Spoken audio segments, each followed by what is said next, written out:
Dear students of 10th class, Assalamu alaikum to all of you.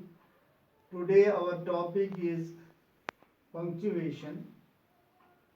The root word of punctuation is punctuate, which means to mark a writing with proper pauses.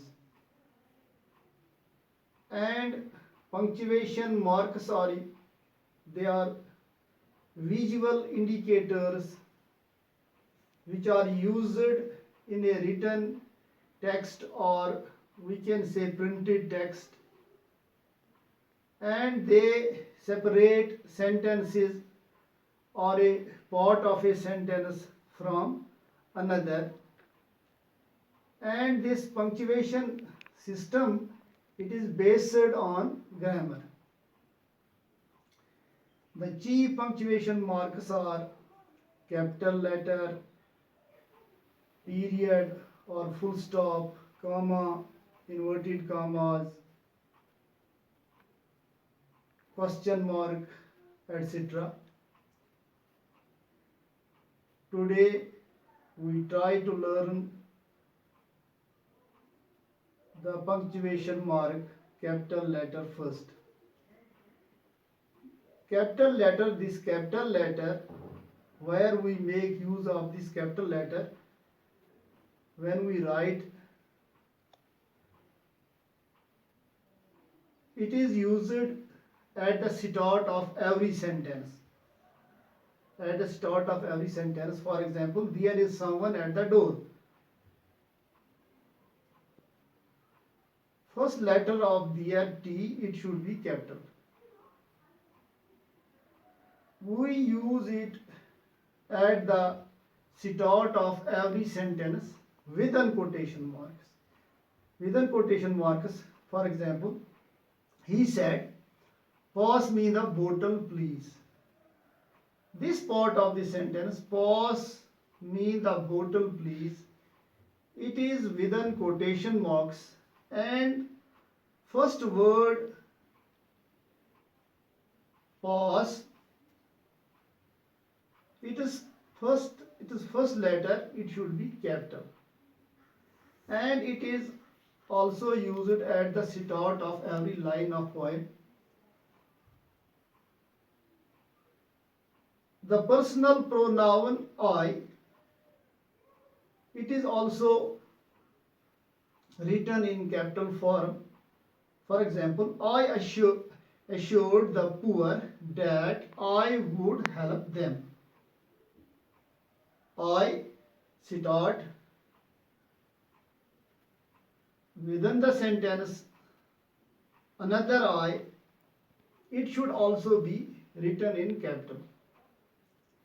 The first letter of a proper noun and proper adjective. We also use capital letter here.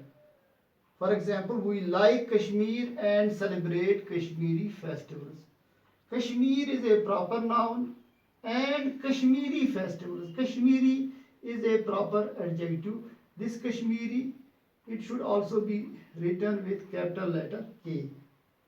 The first letter of the name of the day, for example, Sunday, Monday, month, January, February, religion,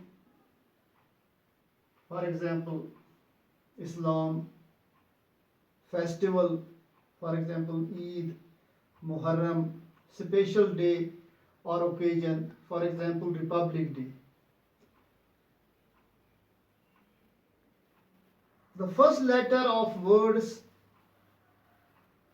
God, when we write God, Lord, Almighty, and the pronouns which refer to God or Lord, Almighty, they should also be written in capital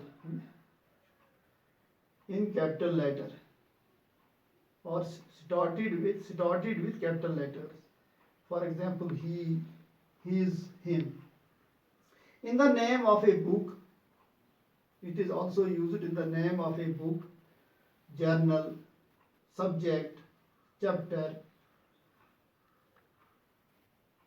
also used roads when they have particular names, or streets or colonies, and also used with titles, degrees, official designation. For example, when we write the headmaster, the principal, etc. Then there is another punctuation mark, we call it full stop, or in American English we call it period. It is used to indicate the end of an imperative sentence. When we end an imperative sentence or a declarative sentence, or indirect question, or indirect exclamation. For example, open the door, it is an imperative sentence. Open the door, after door, full stop.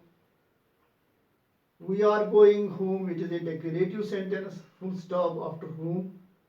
I asked him where he was going, it is a indirect question. Here we also make use of this punctuation mark. He exclaimed that he had won the match. It is indirect exclamation. Here we also write full stop or period. And it is used to separate hour from minute. For example, 9:30 in the morning, 9 full stop 30. Then there is another punctuation mark, we call it question mark or note of interrogation. And this question mark is put at the end of an interrogative sentence, that is a direct question. Direct question. In indirect question or indirect exclamation, you make use of full stop at the end, and in indirect question, we make use of question mark. For example, is she tall? Question mark. What does he want? Question mark. And after a question tag, for example, you will wait for me, comma, won't you? This won't you is a question tag. We put question mark at the end of this sentence. And then there are elliptical questions. We also put question mark at the end of these questions. Elliptical questions are those questions which are verbless, having no verb. For example, why not? Question mark. So what? Question mark. Or in trouble. Here we also write question mark. Or promise, we also write question mark.